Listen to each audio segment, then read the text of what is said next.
Kaya ito po ay may layunin ng ating Panginoon. Pero bago po tayo pumanaw. Ngayon, tingnan po natin ang meaning muna. Para makita po natin kung bakit tayo nandito. Refuel to provide with additional fuel. Okay, ito po yung halimbawa. Sa 5 months na lang, para hindi na tayo magpakalalim. An airplane landed to refuel. Ibig po sabihin, lahat ng sasakyan, kailangan po natin yan. Kasi nasa iri po yan sila. Pag doon sila inaputa ng kapos ay makakras po yan. Okay? So, ito po, purpose. Now, to set up as an object, intention, or determination. Yung layunin po, may goal ka, may purpose ka. Nandito ka, nabuhay ka, may purpose ka. Okay, the purpose of the new resorts to attract more tourists. Ang ibig po sabihin, kung ikaw ay negosyante, bakit ka kailangan magtayo dito sa Pangasinan ng isang resort?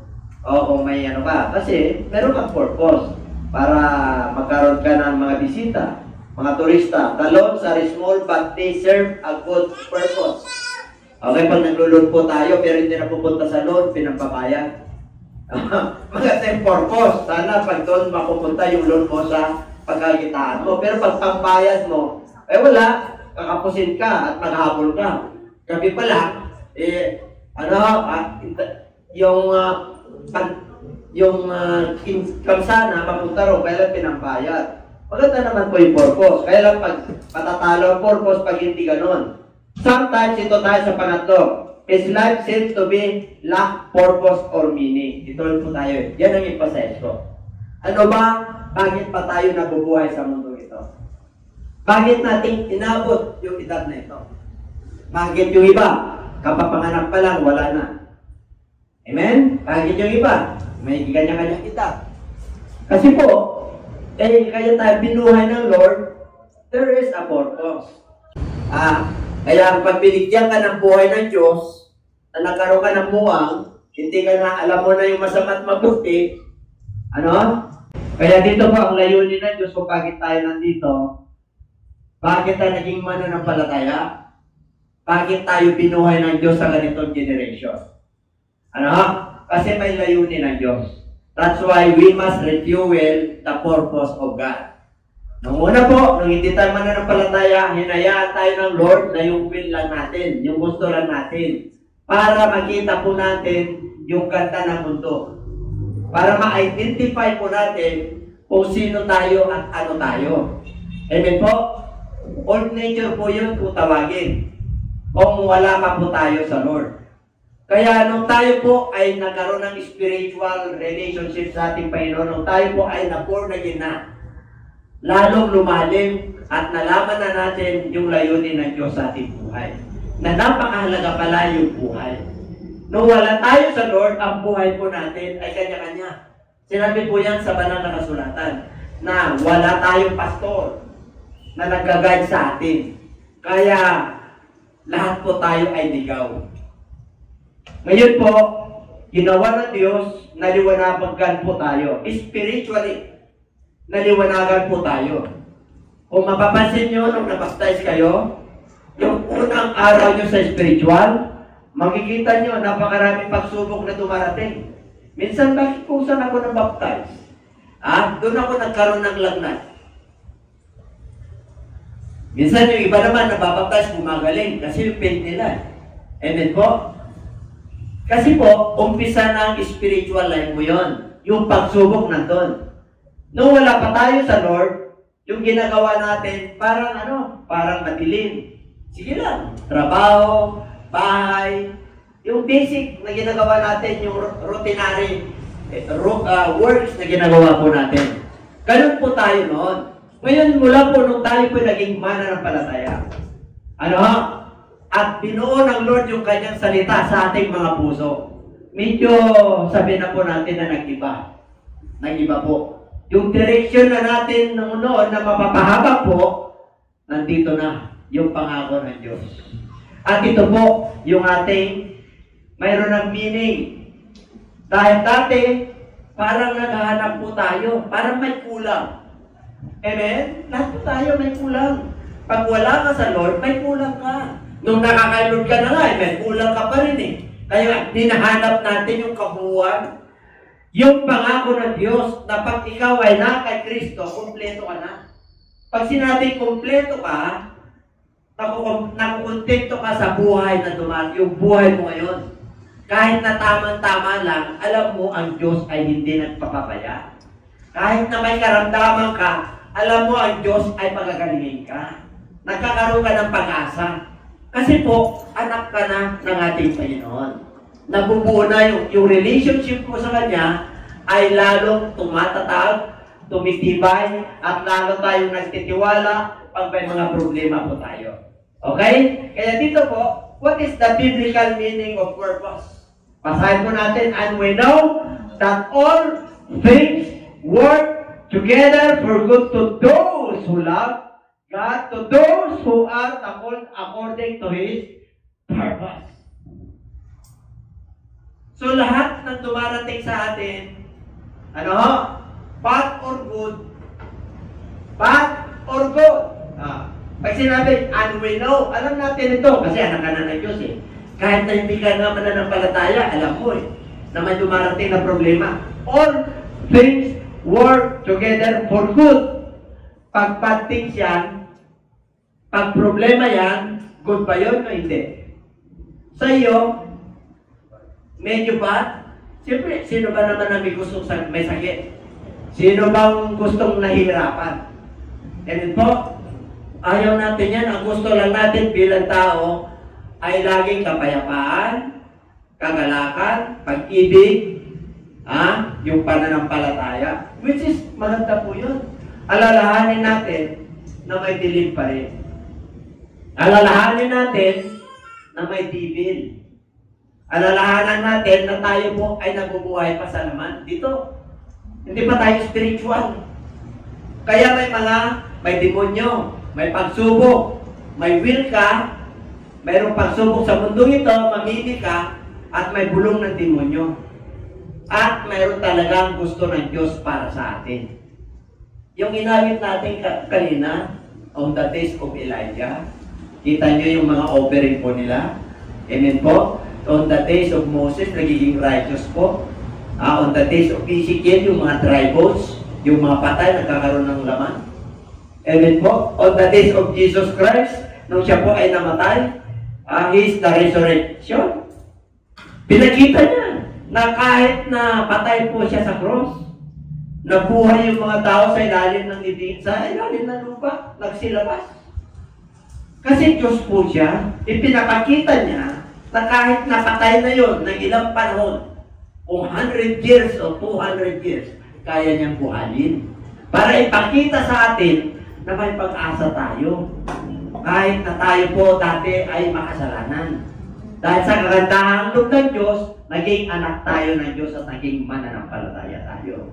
Kaya, kung bad or good yan, all things work together. May papait, may mapakla, may matamis, hallelujah, may maalat. Pero pag pinagsama-sama mo yan, halo-halo ang tawag yan pag summer. What do you want? And the very best pag summer day. Sabi ng mga gano'n, we want halo-halo. Yung halo-halo, yun ang gusto nila dito. Mix-mix.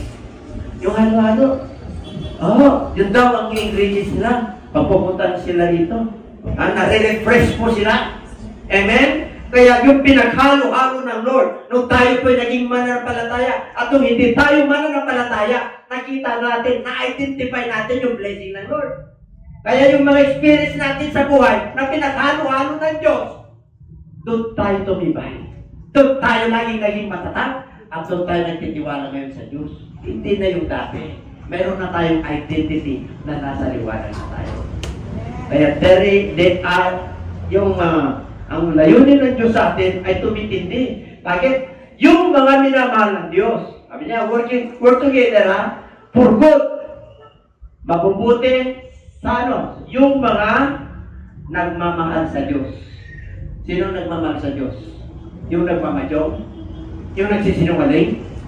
Yung kumagawa ng labag sa kalooban ng Diyos? Yung mga kasalanan na ayaw ng Diyos na gumagawa? Yun ba ang nagmamahal sa Diyos? Hindi!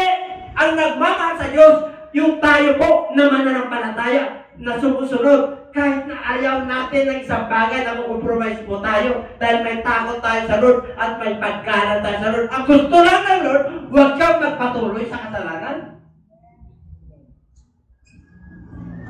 Dahil ginawa ka niya ng anak. Kaya dito, love God. To those, tayo naman na pala are called according to His purpose. Kaya nandito ka. May layunin. Kaya pinagaling ka ng Diyos. Kaya pinungay ka ng Diyos. Kaya nandiyan ka sa katayuan mo. Kasi may layunin ang Diyos sa ating lahat dito. And everybody say amen. Okay, malaparan natin ang ating Lord. Hallelujah! Okay, pupunta na tayo sa text. How to review it? What to review it? Bakit kailangan lagi tayong mayroong daladalang pagpapala ng Diyos? Kasi ang pagpapala ng Diyos dapat ingredient sa buhay natin yan. Hindi nawawala yan. Ang problema yung bakit yung iba nagtatanong, nagko-complain, hindi sila nag-grow. Kasi yung pagpapala ng Diyos, hindi nila na-recognize. Yung gusto nilang pagpapala, yung sarili nila. Amen? Ito ang gusto ko, Panginoon. Hindi yung gusto ng Diyos. Amen po? Para maging masaya po tayo, kailangan kung ano yung katuyuan mo at katayuan mo sa buhay, kailangan, letter A, we must accept. Tanggapin mo. Amen? Kung ikaw ay inabutan ng Lord na may karamdaman ka at naging mananampalataya ka, kailangan umiba na yung ano mo. Yung concept mo, nasa Lord ka na eh. Itong nararamdaman ko na to, dati maligat ito. Nung wala pa ako sa Lord. Pero nagkaroon ako ng pag-asa. Kasi ako'y naniniwala na siya yung Jehovah Rapha. Siya yung makapangyarihang Diyos na nagpapagaling. Kasi ang sabi po ng Bible, sa book of Isaiah, by His stripes, we are healed. Lahat po tayo sa pamagitan ng kanyang latay. Tayo po ay nagsigaling. Okay? At siya ang Diyos na nagpapagaling. Kaya tanggapin mo yan. Tumayo ka dyan kasi salita ng Diyos yan. Hindi salita ng tao yan. Pag ang Diyos ang nagsalita, manampalataya ka. Gagaling ka o hindi? Hello? Gagaling mo yun. Parang nawala sa talaga. Hello? Hello? Lakayan mo ng konti. Hello? Hello? Lakasan mo ng konti. Hello? Okay. Kaya dito, pag ikaw ay mananampalataya, iba ka na. Amen? You will never be the same again because you are the children of God. You are the children of light. Hindi na tayo sa darkness. Amen po? Ang bagyo sa buhay ay dumarating, pero hindi nagtatagal. Nakakita na kayo ng earthquake nagtatagal? Abay, maubos ang mundo ito. Hindi po, seconds lang po yun. Nakakita na kayo ang bagyo, 1 linggo, 2 linggo. Hindi po. Ang ibig po sabihin, dumarating lang yung mga bagyo sa buhay para maging matibay po tayo. Ano ibig sabihin ng Lord? Para mag-prepare ka. Pag sinabi ng weather forecast natin, darating ang bagyo, signal number 5. Ang panahon namin hanggang signal number 3. Ayan, hanggang 5 na. Tapos super typhoon na. Amen po. Bakit po? Chinese climate change. Malapit ang darating ang Lord. Iba na po ang panahon natin ngayon.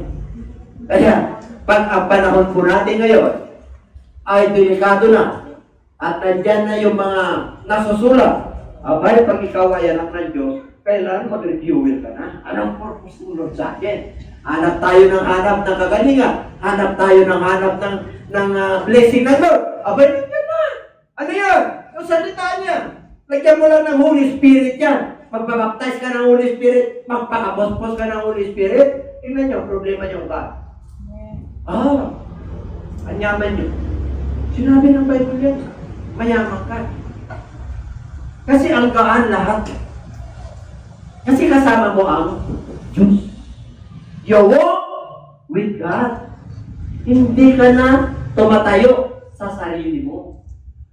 The battle is not yours. Kasama mo ng Diyos sa buhay mo. Kaya magaan ang lahat ng dumarating sa atin.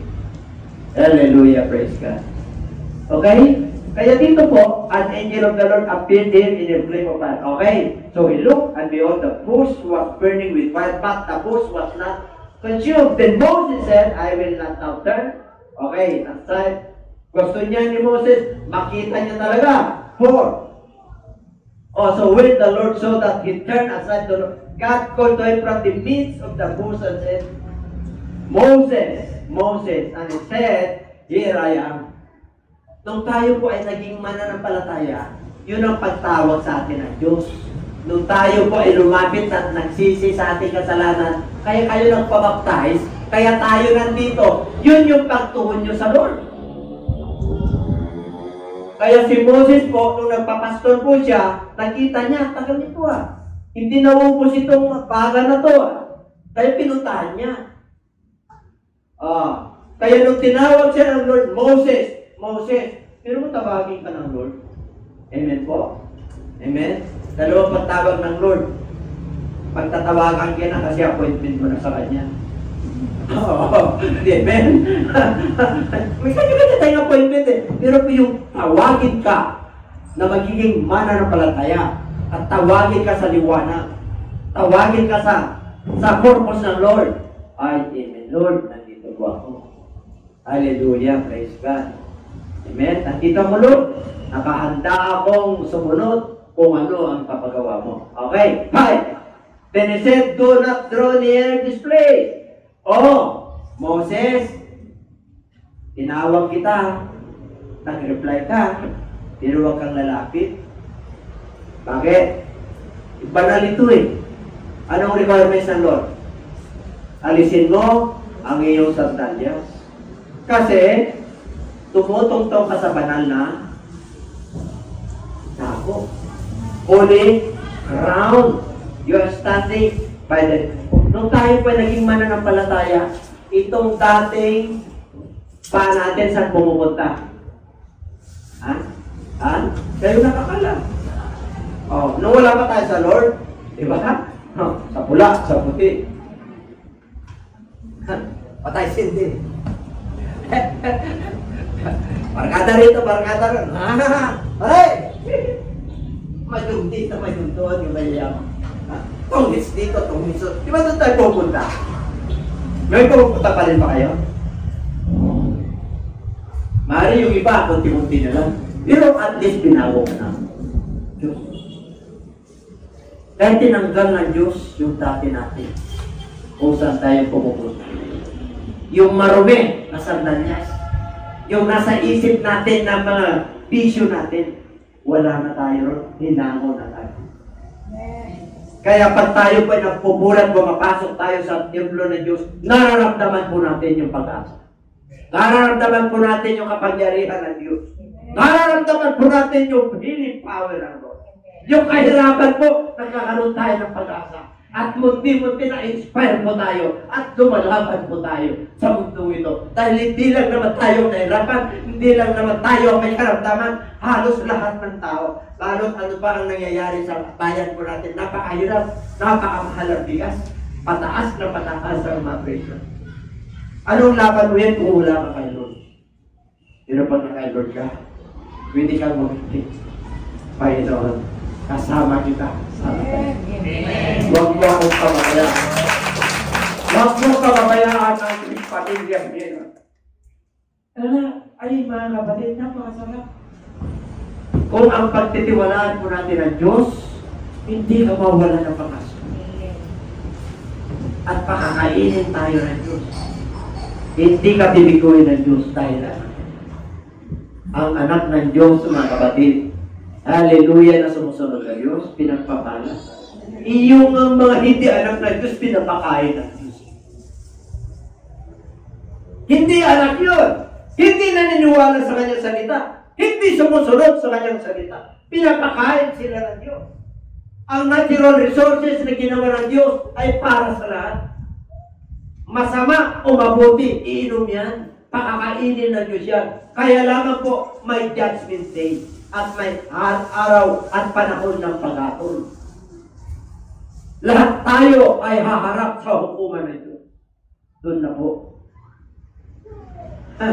doon na mamimili ang Diyos kung sino yung tunay na anak ng Diyos. Alam niyo po, ang mananampalataya ay kukunti na. Sa reference natin ngayon, 2 million lang ang mga Kristiyano. Pag sinabing Kristiyano, iba-ibang sekta yan. Born again, Catholic, Seventh-day Adventist, Katoliko. Ang Kristiyano po yan. Pero yung mga ibang Muslim, Hindu, iba-ibang pananampalataya. Marami pang Muslim. Amen po? Hindi sila naniniwala. Kahit sa Israel na 50-50 naniniwala na si Jesus Christ. Ano doon? Dahil yung mga apostolis po. O yung mga iba, nasa loob Moses pa.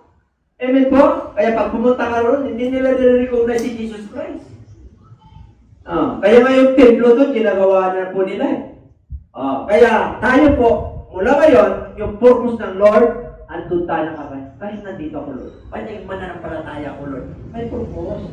Para ako'y mananatili at sa buhay na walang hanggan, anytime na tawagin mo kami. Anytime, Lord, na rapture. Kasama kita dapat. Amen? Yun yung purpose. Kaya dito po, tayo po, naka-stand na. Kasi holy yung ating Diyos. Itong paa natin na dati nung pumunta kung saan-saan, ay punta ka na sa gawain ng Diyos. Amen? 33 na nasa Bible. Only one. Isa lang ang Diyos na tunay. Walang Holy Three doon. 0. Ang daming mga mananampalataya na Holy Three. And everybody say amen. Amen. Kung yung 2 billion na yun, 50-50, 1 billion na lang ang naiwan. Bakit po? Automatic yun eh. Hindi mo kilala ang Diyos eh. Yung sumasapa, automatic po yun. Nasa kaliwa. Nasa kanan yung mga tuba. Tama? Biblical? More or less ganun po ang mangyayari. Kaya masikip ang langit. Palagay niyo yung 1 billion. Ano na nasa Bible? 2, nasa gilingan, babae, kinuha yung isa, naiwan yung isa. 2 lalaki, nasa field, kinuha yung isa, naiwan yung isa. Di ba 50-50? Matthew chapter 25, 10 dalaga, wise yung 5, mangmang yung 5. Ilan na nakapasok? 50-50, di ba? Mga Kristiyano yun. Pag dalaga, lahat yun born again. May ilaw. Bakit hindi nakapasok yung mangmang? Walang langis yung kanya lampara. May ilaw. Parehong dalaga, born again. Nilinis ng Lord, pinatawad ng Lord. Ang problema, yung isa, walang langis. Hindi naniniwala sa Holy Spirit yung iba. Hindi naniniwala sa speech in tongues yung iba. Ano raw ang palatandaan ng Kristiyano? Mark 16:16. At ito ang mga palatandaan ng mga mananampalataya. Ano yun? Sila ay magsalita ng iba't ibang wika. O yung ibang mga Kristiyano hindi naniniwala sa iba't ibang wika. Pangalawa, sila ay magpapalayas ng demonyo. Ayaw magpalayas ng demonyo. Kasi ang demonyo dadabo sa kanila. Bakit? Walang Holy Spirit eh. Ano pa daw palatandaan? Ang pantuan ng may karamdaman siya ay gagaling. Hindi nagpapantungan ng may karamdaman. Bakit natatakot? Nagalala baka mamatay. Ano ba? Kung sino man ang nakagat ng ahas, hindi siya maano. At kung sino man ang nakainom ng lason at makakain ng may lason, hindi siya man. Kasi anak ka ng Diyos. Yun yung palatandaan ng mga anak ng Diyos. And everybody say it. May nag-challenge sa akin. Yung nag-challenge sa akin, mangmang. Bakit? Sabi niya, dali mo raw yung Bible ko. Dali niya raw yung kanyang cross na kahoy. Punta raw kami doon sa ilog, ay sa dagat. Mag-swimming daw kami kung sino yung Sino yung maliligtas? Abay, patulan mang dilalo kang mang. Amen? Ang Diyos ay magkaroon lang ng himala, pag wala ka ng magagawa. Wari yun, nagsabi na yun. Nagkaroon ng plus-plus. Pareho kaming naiwan. Dala-dala niya yun. Hindi niya naging pataw. Itala-dala ko yung word of God kahit nawala sa yung word of, nasa isip ko. Gagawa ng himala Diyos. Amen po? Kasi Diyos yan. And everybody say amen. Ganun lamang po, pag matalino ka, huwag mong papatulan ng mangmang. Sapagkat ang mangmang ay mangmang, walang katwiran niya na matino. Kaya sabi ng Bible, pag mangmang ang kausap mo, lalong mangmang ka pag pinatulan mo yan. Kaya yung mga mangmang, ang dami. Pagdating sa salita ng word, ng Diyos, pag sinabi nila na tatlong Diyos, ayun, isa lang ang Diyos eh. Sinabi na dalawa, ay dalawa. Isa lang. Isa lang ang tagapagligtas. Ang Diyos, ang Espiritu. Dumating rito, ang Diyos, nagkatawang tao. Yun po ang tunay na Diyos. Bumalik siya sa trono. Isa lang ang sinasamba natin ngayon. Si Jesus Christ ang nakaupo sa trono. Wala nang ibang Diyos. Yung tinatawag niya nga ba, Espiritu po yun. Yung Espiritu ay nasa Kanya. Yung Ama ay nasa Kanya. I and my Father are one. Pag nakita nyo na ako, nakita nyo na yung Ama. Bakit hindi na paintulutan na mamatay sila? Kasi Diyos siya. Pag nakita mo ang Diyos, ay mamamatay ka. And everybody say amen. Walang makakapunta sa Diyos maliban kay Kristo. Isa lang ang Diyos. Kaya kukunti lang talaga. Makipot ang daan, maluwag ang kababaan, nabibilang lang ang nakakasunod. Kaya mapalad ka pag kilala mo yung Diyos na may isa. Palakpakan natin natin. Standing on the holy ground. Okay na. Moreover, he said, I am the God of your father. Napakilala na siya. The God of Abraham, the God of Isaac, and the God of Jacob. And Moses hid his face, for he was afraid to look upon God.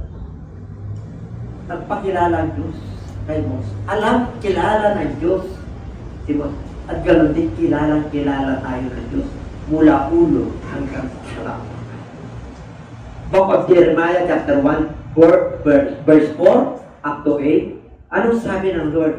Before I formed thee in the belly, I knew thee. Before you come out to your mother's womb, I sanctified thee.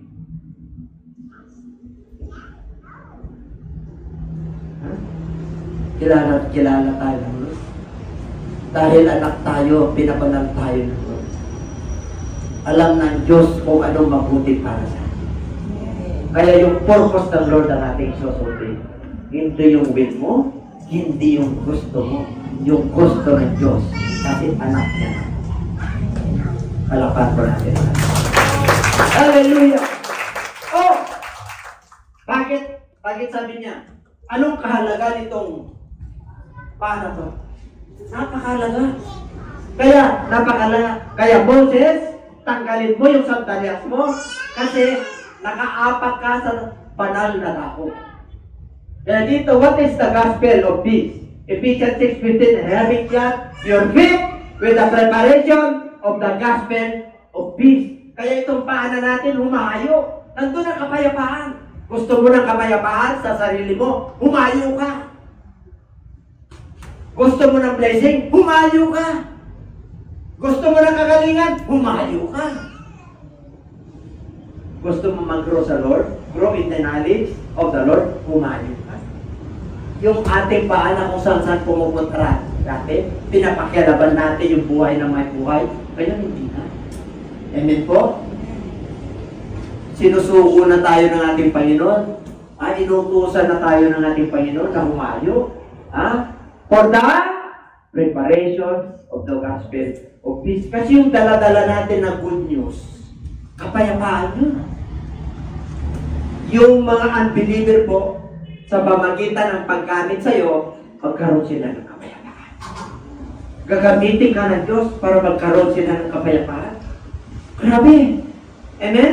Yung susi ay nasa mga anak ng Diyos. Hindi nyo ba alam na yung nag-isang Diyos na kilala natin, yung mga nabautismuhan sa pangalan ni Jesus, pinatawad sila. At sila ay may hawak ng susi.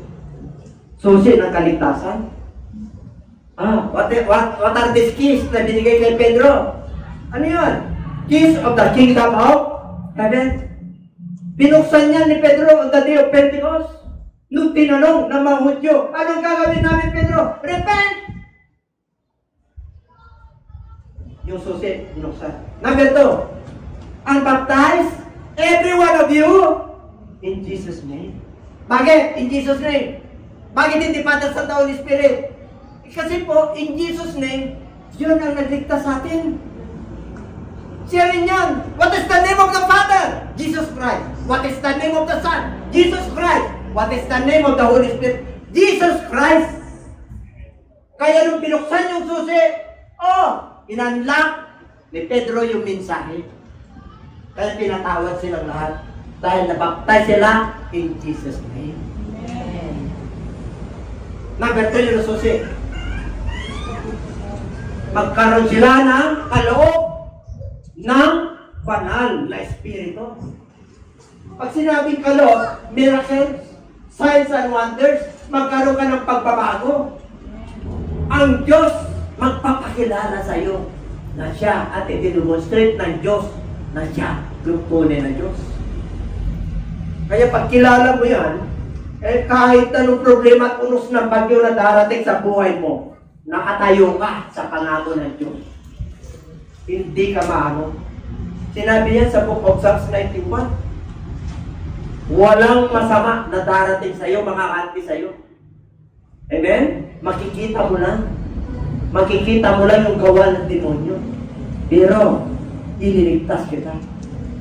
Ang sabi niya, with long life, I will satisfy you. Bibigyan kita ng mahabang buhay at makukontento ka. 91, verse 16 or 18. And I will show you my salvation.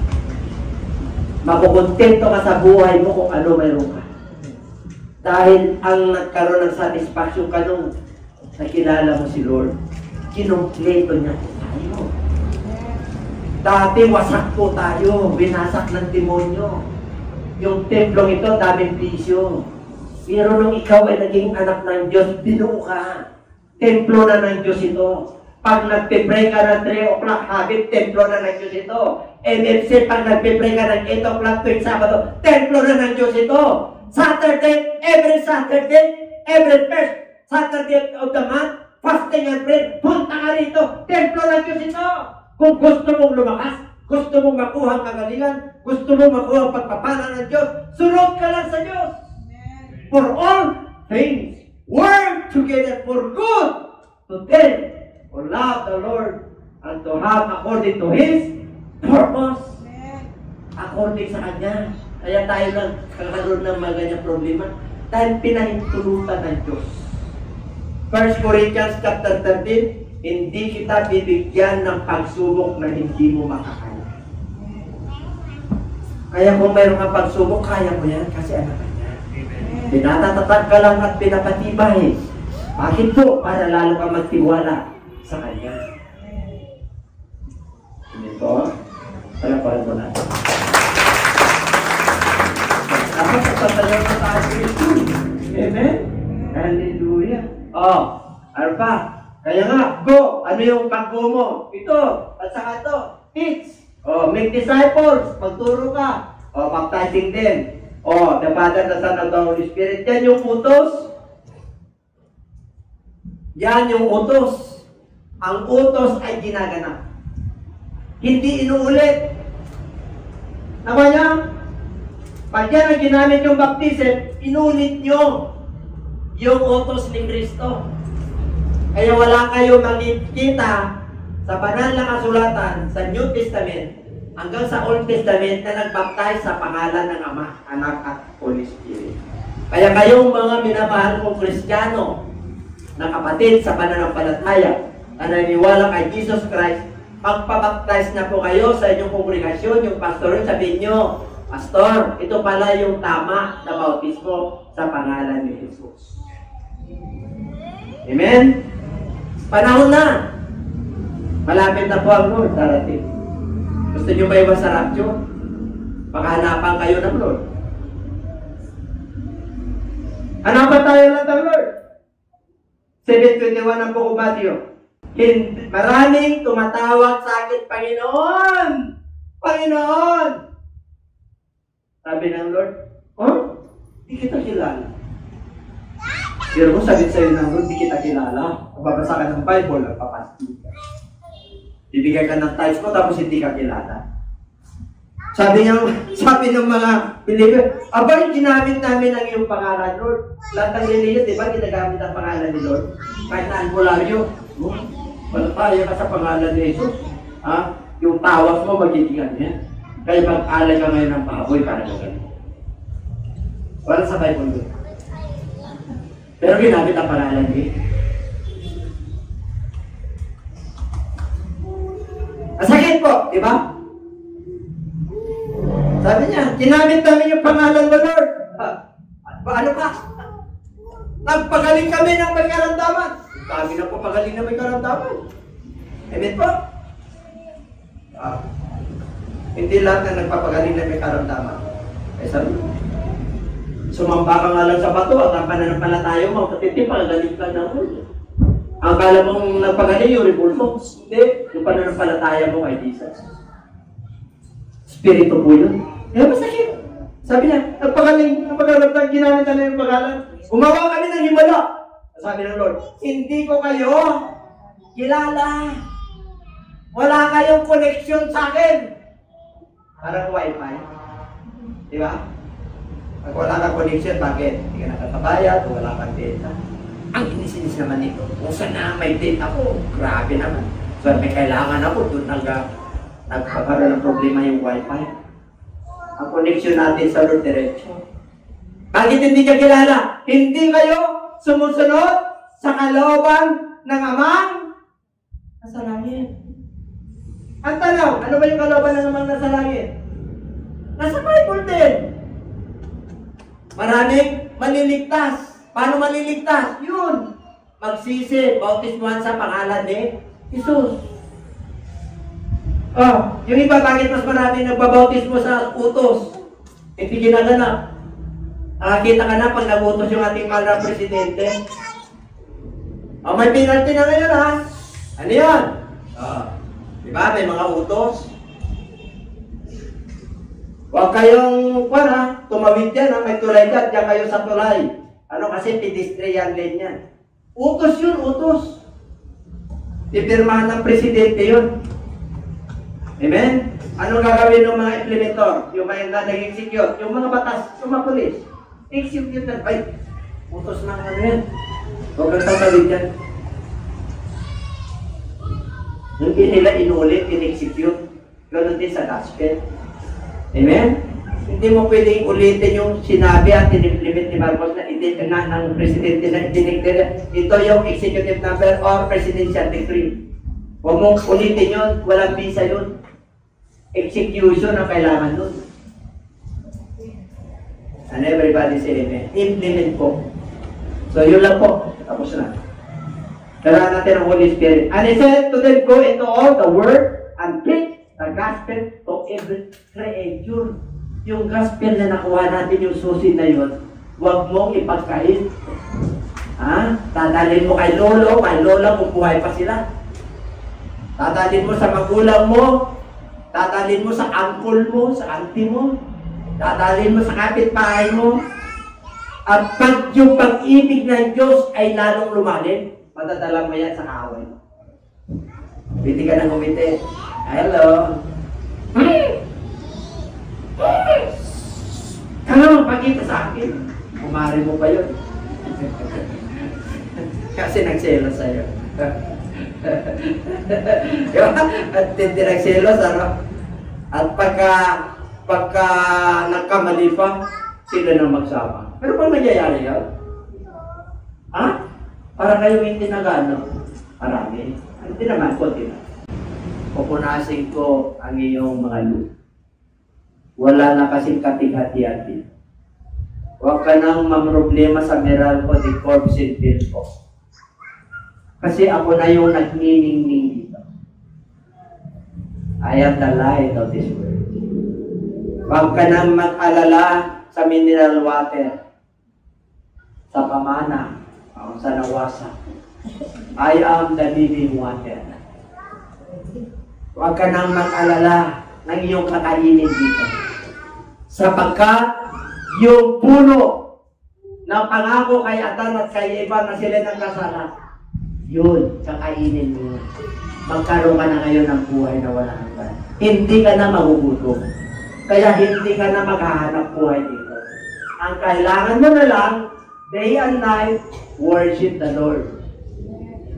Day and night yun, ha? Isang oras ka lang, eh. Pinapractice tayo kaya ano. This is just a rehearsal. Preparation for heaven. Kaya ngayon pa lang, marunong ka na mag-worship. Paano ka kakapasok doon? Ano sasabihin mo rin pag napunta ka sa heaven? Ano ka ba nila?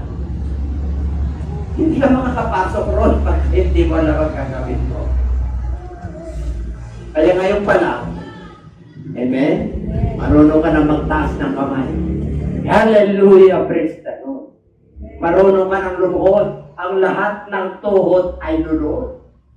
Kahit na ayaw mo at gusto mo, darating ang panahon, rapture day will take place. Ang lahat ng tao na nilalang ng Diyos sa buong mundo, iba-ibang races, iba-ibang lingwahe, sila lahat ay luluhod. Bakit po? Tama ang sinabi ng ating Panginoon. Pero mo makikita tayo tataas. Hallelujah.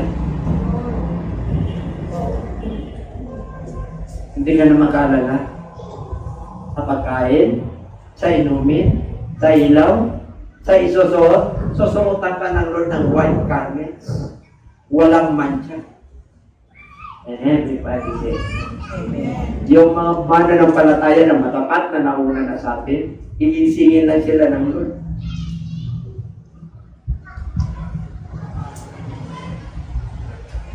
Grabe, no? Ganun tayo kamahal ng Lord. Road 5 words, okay?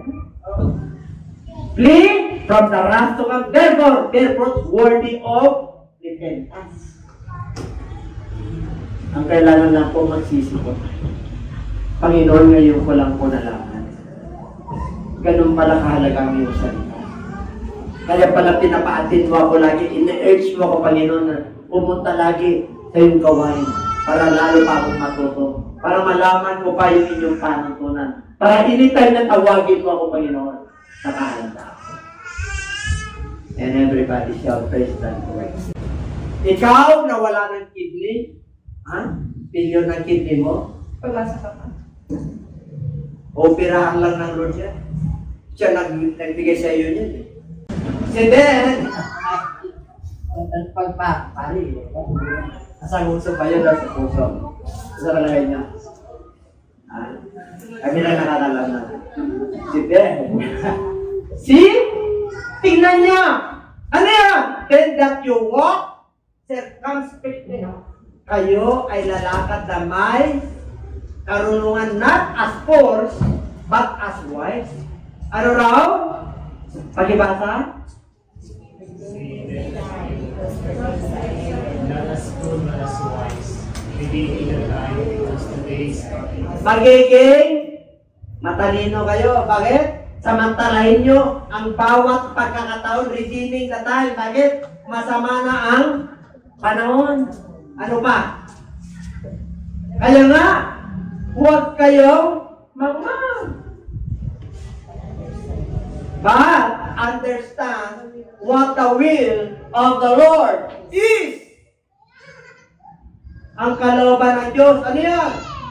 Do not be drunk with wine. mind, in which is this temptation, but be filled with the Holy Spirit. Huwag daw kayong nalasing ng alak. Ito ay nakakasira ng buhay. Ang lasinggo, ano? Lasinggo. Walang maayos na among. Hindi magliteral na alak, pero nalalasing tayo sa pag-alala. Anong kakainin ko bukas? Nakapraning ka na. Na-stress ka na. Anong iinumin ko bukas? Anong isusot ko bukas? Ano sabi ng Lord? All things work together for good. Manampalataya ka sa Diyos. Siya magkukumpleto sa iyo. Amen? Yan, masasatisfied ka. Pwede mo nang awitin yung kanit. Lilin, ng lihit. Di ba? Awad nyo. Pwede mo nang awitin yun. Ha? Yung mga lihit. Ha? Maglililim ka sa malapay na takpak ng Diyos. Sa presensya ng Diyos. Doon ka nililim. Huwag kang nililim sa kilig-kilig lang ng asawa mo. Amen? O bakit tagalaro kayo? Pag-asawa mo, mababago yan. Kahit ka nagkukuha ko yan eh. Nakalikan kayo, mabango yan. Di ba? Leader? Kasi nagmamahal ako. Sa pagmamahal, walang mabaho. Wala rin mabaho. Amen? Basta nagmahalan kayo, basta lumabas, nandun yung bini. Nandun yung tunay na pagmamahalan nyo sa akin. Nagkakita na kayo? Kahit na ang dami ng bisyo yung lalaki, ang tipo, may lumalabas na anak. Kasi ginawa kayong isa ang ating para. And everybody say amen. Pero pang mananampalataya ko na, iba na. Amen. Iba na. Dati, di ba? Mananampalataya na ako nun. Nagpapastor na ako. Pumunta ako sa Manila. Saturday yung chairman. Ay, Pastor, pwede mong to? Ano yun? I-try yung sa yung sa luto ba yun? Yung binubura? Ay, miscratch. Try mo to. Abad ka, 5,000. Wala kami pera. Hindi ko naman sinabi sa kanya na wala kami pera. Ay, nanalo ka? Ano muli? Nanalo ulit! Nung pangato, ayaw ko na. Bakit? Baka mamaya maubos din. Binigyan ka na ng Lord ng pagkakataon eh. Amen po? Ay kasi pastor ka. Baka mamaya, dadaanan ako ng mga kapatid. Kasi pastor basta luto na Amen po? Binigyan lang ako ng pagkakataon ng Lord para magkapera. Hindi ko binili yun. Ibinigay lang yung ticket. And everybody see amen. Talaga, ang anak ng Diyos, yung nasa kamay niya, pinagpapala. Meron tayong kapatiran sa Kulinaw. Ay, grabe. Binibigyan ko po doon. Offering. Ang ginagawa niya, sinusukal niya. Kasi, nananalo siya. Ay, grabe. Di ba? Yun ang ano niya. Pastor ito. Ito ngayon, mga kapatid, lagi nagpipray. Ano yung pinagpipray niya? Meron siyang karamdaman. Hindi ko magaling. Kaya pala hindi ko magaling. At sinusukal niya yung galing sa Diyos. Amen po? Kaya nung nasunog yung bahay niya. Hindi mo pwedeng lukuhin ng Diyos. And everybody say amen. Pag binigyan ka na. Pero yung kante, ay mahirap. And everybody say amen. Kaya, alam mo naman ang Lord, ipang Diyos natin. Kaya, na, refueling, yes, ayaw na po ay tatay.